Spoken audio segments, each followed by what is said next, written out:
आइए सीखते हैं आज साधारण ब्याज। ठीक है, साधारण ब्याज पर कैसे सवाल बनते हैं। जैसे इसका फॉर्मूला है साधारण ब्याज बराबर मूलधन दर गुणे समय बटा 100। तो क्या होता है, जो रेट क्या होती है, पहले रेट देख लो। रेट होती है जो 100 रुपया में, यानी 100 रुपये जो मिलने वाली दर, 100 रुपये में जो ब्याज मिलता है, जो 100 रुपये में ब्याज मिलता है या 100 रुपये में जो ब्याज मिला वह रेट कहलाती है। जैसे 5 मिला, रेट 5 ब्याज मिली तो यही 5% रेट है। जो 100 रुपये में मिलने वाली ब्याज होती है वही रेट कहलाती है। जैसे इस सवाल ये है कि ₹988 की राशि पर 18% वार्षिक दर से 5 वर्ष के अंत में कितना साधारण ब्याज मिलेगा। नहीं पूछे क्या, साधारण ब्याज सूत्र ही लगा देंगे, मूलधन गुणे दर गुणे समय बटा 100। ठीक है, यह कितना, मूलधन कितना है 988। ठीक है, और रेट कितनी है 18%। ये कितना है 5 वर्ष, तो कितना मिलेगा, ये नीचे आ जाएगा 100। इसको हम 100 को कैसे काट दें, इसको दोनों को गुणा कर लें, कितना हो जाएगा 90। एक जीरो से जीरो काट दे अपन, कट जाएगा। अब यहाँ आया 988 गुणे 9 बटे 10। ठीक है, इसको हमने 9 से गुणा किया, 9 8 72 की 2 कैरी आई 7, 9 8 72, 72 7 कितना हुआ 89। हासिल आई 7, 9 9 81, 81 7 88 बटा 10 है। ठीक है, अब क्या हुआ, 10 का भाग देंगे, कितना आ जाएगा, नहीं ये पॉइंट यहाँ लग जाएगा, कितना आएगा 889.2। ये इसका साधारण ब्याज होगा। चलो चलते हैं नेक्स्ट सवाल में। सवाल नंबर दूसरा है, एक व्यक्ति ने 8500 साधारण ब्याज पर 9% वार्षिक दर से उधार लिए। 2.5 वर्ष के बाद उसे कितना धन वापस देना होगा। ठीक है, सूत्र क्या होता है, साधारण ब्याज बराबर यानी सिंपल इंटरेस्ट ESI बराबर क्या हो जाएगा, P गुणे R गुणे T, यानी प्रिंसिपल रेट और टाइम गुणे 100।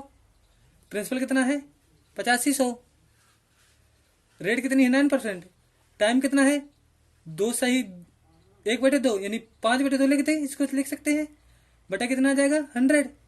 ठीक है, इसको 2 1 0 से 1 0, 1 0 से 1 0, ये कट जाएगा। इसको 9, ये तो कटेगा नहीं 2 से, इनको दोनों गुणा किया 4 और 9 और 5 का कितना है 45, 45/2, ये कितना हो जाएगा 85। दोनों को हम गुणा करें, फिर 2 से भाग दें, या फिर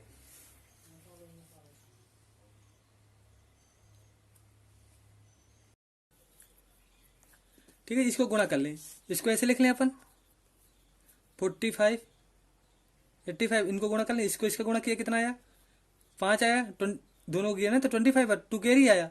इसको इसके साथ किया 8 45, 5 को 20, 20 40 60, 60 2 कितना हो गया 62। इसके साथ कर लिया, कितना 8 को 32, 6 कैरी आया था, 32 6 38, इसका इतना आ गया, कितना आया 38 25/2। ठीक है, ये कितना आया, साधारण ब्याज कितना आया 1912.5, 2 से भाग दे दिया, ये ऐसा ही हो गया। अब उसने पूछा है अमाउंट है, उसने क्या पूछा है अमाउंट है। ठीक है, यानी मिश्र धन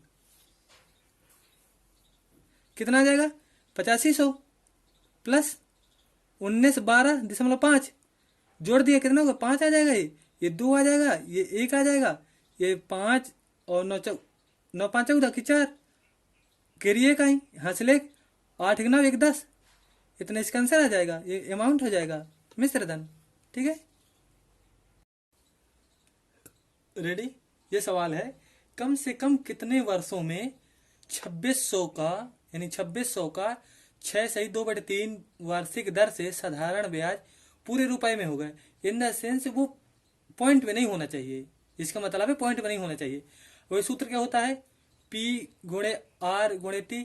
ठीक है, बटे 100। SI बराबर, SI जो आएगा ना तो वो पॉइंट में नहीं आना चाहिए। अब हम रख रहे कितना है 2600, ये कितना है R कितना है 20/6, इसको 6 सही 2/3 के लिख सकते हैं, 6 3 18 2 20, यानी 20/3। ठीक है, हम टाइम को क्या माने कि हमें कि फ्रैक्शन में ना आए, फ्रैक्शन में इन द सेंस पॉइंट में ना आए। यदि 6 ले रहे हैं, यदि हम ऑप्शन ए के साथ जाएं तो ये 6 है, तो उसने लीस्ट वैल्यू पूछी है, यानी कम से कम टाइम होना चाहिए। इसका मतलब है टी की जगह हम 3 रख सकते हैं। ठीक है, ये कट जाएगा, ये कट जाएगा, ये कट जाएगा, मतलब जितना भी आएगा ना 520 आएगा, ये पॉइंट में वैल्यू नहीं है। ठीक है ना, समझ रहे बात का, जो है 520 ये पॉइंट में नहीं है। तुम कहो 6 भी रख सकते हैं, क्योंकि 6 तो उसने बोला ना कि कम से कम टाइम होना चाहिए, तो 6 भी आंसर। यदि 3 नहीं होता तो 6 होता, यदि ये ना होता तो 2 में से फिर कंफ्यूजन हो जाता। यानी कम से कम पूछा उन्होंने तो 3 इसका आंसर सही हो जाएगा। यानी कम से कम पूछा टाइम के लिए तो 3 से कट जाएगा ये, तो इसका आ जाएगा, मतलब 3 ईयर हो जाएगा। Ready, start. जैसे सवाल है, 4,000 रुपए को 2 भागों पर साधारण ब्याज पर उधार दिया गया। यदि एक भाग पर ब्याज की दर 8% हो तथा दूसरे भाग पर ब्याज की दर 10% हो, तो कुल वार्षिक ब्याज कितना है? 352 रुपये मिले, तो 8% पर वार्षिक दर कितना होगा? ठीक है, अब जैसे सवाल है, उसने पूछा 8% पर, हम ऐसे सवाल में उल्टा चलते हैं। उल्टा इन द सेंस, जो 8 पूछा तो हम मानने कि 10 के 10 पूरा दिया होगा। माना कि हमने 8 पर पूछा तो हम उल्टा चलते हैं, तो माने कि पूरा का पूरा उसने धन 10% पे दिया, यानी 4,000 पर 10% पे दिएगा तब कितना मिलेगा? यानी 1 साल के लिए है, 1 साल के लिए है, तो कितना मिलना चाहिए अपन को? 400। ठीक है, हमें मिलना चाहिए 400। सवाल के अनुसार कितना मिला है? 352। ठीक है, कितना कम मिला है? 48। ठीक है, 48 कम मिला है। अब 10% और 8% पर डिफरेंस कितना है दोनों का? ये कितना है? 2%, क्योंकि दोनों डिफरेंस आएगा ना, जो डिफरेंस अंतर आएगा दोनों रेटों पर आएगा, तो इन 2% की वैल्यू कितनी हो जाएगी? 48। तो 1% की कितनी आ जाएगी? 24। 1% की आई कितनी? 24। तो 100% की कितनी आ जाएगी? 2400। ठीक है, या 8% में कितना दिया उसने? 2400। यदि 10% ने पूछा तो 10% में थी पूछा तो निकाल लो, 4,000 में से घटा दो, 24 से घटा दो, कितना आ जाएगा? 1,600। ठीक है, दोनों आंसर हो जाएंगे। अब देख दूसरा तरीके से देख लो, एलिगेशन से। ठीक है, यही है 4,000 पर उसने माना कि एक 10% पे है, एक 8% पे है। पूछा क्या है? ये पूछा है। ठीक है, अब उसे मान लो कि पूरा का पूरा धन उन्हें 10% में दे दिया, यानी 4,000 को 10% पे दिया और 4,000 को 8% पे दिया। टाइम ऑन एक साल है तो कोई फर्क नहीं पड़ेगा। कितना मिलना चाहिए इसको? 400 मिलना चाहिए। इसको कितना मिलना चाहिए? 320। मिला कितना इनको? 352। यही मिला ना, 352 ये लिखा। ठीक है, ये 352 ये लिखा। ठीक है, यही मिलना चाहिए। इसका इनका डिफरेंस कितना आया? 48। इसका डिफरेंस कितना आया? 32। ठीक है, अब हम काट दें, 4 से काट दें, 2 से काट दें, ये 16 आ जाएगा। कितना आ जाएगा? ये 24। ये कितना हो जाएगा? दोनों का योग, दोनों का योग कितना दिया है? यदि दोनों का योग पूछे, यदि उसने किसका पूछा? 8% का पूछा, तो दोनों का कितना है? 40 का वैल्यू कितनी है? 4,000 है, तो एक की वैल्यू कितनी है? 100 है। एक की वैल्यू 100 हो गई। ठीक है, तो एक की वैल्यू 100 है तो 16 की वैल्यू कितनी आएगी? 1,600। इसकी कितनी आ जाएगी? 2,400। तो 8% में कितना दिया उसने? 2,400। यही इसका आंसर है। चाहे जौन विधि से लगा लो, दोनों विधि सही है। रेडी, ये सवाल है, एक व्यापारी ने 45,000 का दो बैंकों से ऋण लिया। एक ऋण पर 8% पर, दूसरा ब्याज लिया तथा दूसरे ऋण के लिए 12% पर वार्षिक दर से 1 वर्ष, लिखा ना टाइम, 1 वर्ष का कुल धन इतना दिया। कितना? 40 रुपए दिया, तो 8% पर दिया। इसका एलिगेशन से लगाए, एलिगेशन देख लो। मतलब माना कि पहले उसने 8% भी दिया होगा कुछ धन 12% भी दिया होगा। ठीक है, 8% माने कि पूरा 8% भी दिया होता तो नहीं 45,000 गुणे 8 पे दिया होता। ये कितने पे? 12% में मानना कि दिया, 45,000 गुणे 12 बटा 100 आ जाएगा। टाइम 1 साल है, एक टाइम लिख दो इसको, ठीक है। ये कट जाएगा, कितना आएगा ये 45, यानी जीरो, ये जीरो आ जाएगा, ठीक है। 8 45, 8 चौक 32, 4 36, ये 36 आया। ये जीरो से 2 जीरो कट जाएंगे, ठीक है, ठीक है। अब ये कट जाएगा, एक यहाँ कर 12 का मल्टीपल करें, कितना आएगा, जीरो आ जाएगा। 12 पंचे 60, 12 चौक 48, 48 6 54, ये कितना हुआ 5400 आ गया। अब दोनों का डिफरेंस कितना आया, ये उसने कितने दिया था 44 40, ठीक है। इसको इसमें से घटाया कितना आया 5400 में से 840 घटाया कितना आया 960, ठीक है। इसको घटाया कितना आया, यानी ये इसमें से घटाया, ठीक है। इसको इसमें से घटाया, इसको इसमें से घटाया, इसमें से ये घटे कितना आएगा 840, ठीक है। हम काट दें इसको कितने काट दें हम इसको 4 से काट दें, कितना आ जाएगा 24 आ जाएगा। ये कितना आ जाएगा 21 आ जाएगा, 4 से हमने काटा। अब रेशियो इतना आ गया, हमारे कितना दिया है इसको 24 और 21 की वैल्यू कितनी दी है अपने पास, दी है 45,000, यानी 45 की वैल्यू कितनी दी है हमारे पास 45,000। एक की वैल्यू कितनी आ गई 1,000, ठीक है। तो धन कितना था, ये 24,000 पे था, यानी 24,000 इसको दिया था, या इसको कितने दिए थे 21,000। पूछा किसका है 8% पे, 8% पे कितना हो गए 24,000, यानी आंसर हो गया 24,000, ठीक है, ठीक है। चलते हैं नेक्स्ट क्वेश्चन पे। कोई धन किसी राशि पर 2 वर्ष के लिए साधारण ब्याज पर दिया गया है।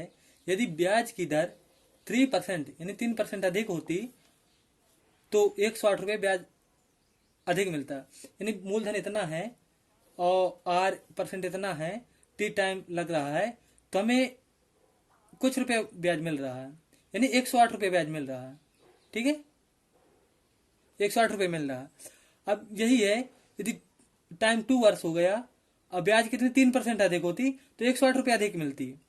इन द सेंस हम इसको क्या करें, टाइम को इसके साथ गुणा कर दें रेट के साथ, तो 1 साल हो जाएगा, यानी कितना हो जाएगा P गुणे 6% रेट हो जाएगी, ठीक है। टाइम तो 1 साल हो जाएगा ना जब इसको इसके साथ गुणा कर दिया, तो कितना मिल रहा है अधिक, हमें 108 रुपये अधिक मिल रहा है, यानी 6% रेट पर कितना 108 रुपये मिल रहा है हमें, ठीक है।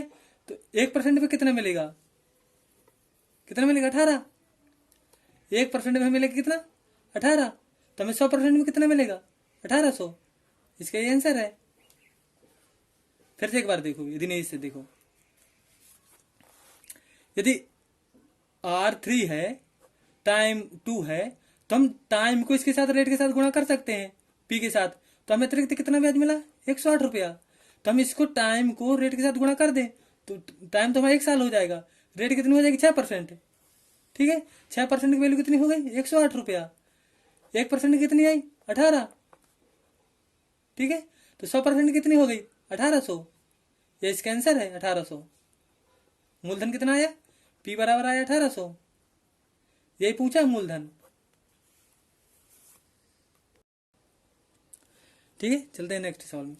कोई धनराशि साधारण ब्याज पर 3 वर्ष में कितनी हो जाती है 1016, यानी कितनी हो जाती 1016, तथा 7 वर्ष में हो जाती है 1304 रुपया। तो धनराशि तथा ब्याज की दर पता लगाए, मतलब कितनी धनराशि दी गई थी तथा ब्याज दी गई थी, मतलब 7 ईयर में से 7 ईयर का ब्याज 3 ईयर का ब्याज घटा दें तो हमें क्या निकल आएगा, नहीं 4 ईयर का ब्याज मिल जाएगा, जो 4 साल में कुछ ब्याज मिला होगा तो मिल जाएगा, ठीक है। 7 ईयर में कितना है 1304 रुपया माइनस 1016 रुपया, ठीक है। इनमें से हम घटाए कितना आया 288 रुपया आया, ठीक है। 4 साल में 288 आया, यानी 4 साल में कितना आया 288, तो 1 साल में कितना मिला कर दें, ये 7 बार जाएगा ये 2 बार जाएगा, नहीं 1 साल में कितना मिला इतना मिला हमें, ठीक है। 1 साल में इतना मिला, तो हमारे पास तीन ईयर का था, 3 साल का मिश्र धन कितना था हमारे पास? 1016 रुपया। ठीक है, तो 1 साल का हमारे पास इतना 72 है, तो 3 साल कितना मिलेगा हमें? 3 साल कितना हो जाएगा? 216। ठीक है, 216 इसमें से घटा दे तो हमारे प्रिंसिपल निकल आएगा। जो प्रिंसिपल 3 साल में है कितना निकलेगा? 800 रुपया। ये हमारा प्रिंसिपल हो गया 800। ठीक है, अब देखो 800 रुपये में हमें अब निकालने यस रेट निकाल रहे हैं अपन। ठीक है, रेट बराबर क्या हो जाएगा? नहीं तो रेट बराबर हो जाएगा जो हमारी ESI कितनी है? 72। 1 साल में हमें 800 रुपये मूलधन पे हमें मिला कितना? 72 रुपया। तो हमें 100 रुपये में जो ब्याज निकलती है रेट वही होती है ना, जो 100 रुपये पे मिलने वाला ब्याज ही रेट होती है। तो हम इसको 8 से गुणा कर ले, यानी 8 से भाग दे ले, तो क्या हो जाएगा? ये 9 हो जाएगा। यानी 100% की वैल्यू कितनी आ जाएगी? 9। यही रेट हो जाएगा। रेट कितना हो जाएगा? 9%। यही प्रिंसिपल निकल आया, रेट यही हो गया।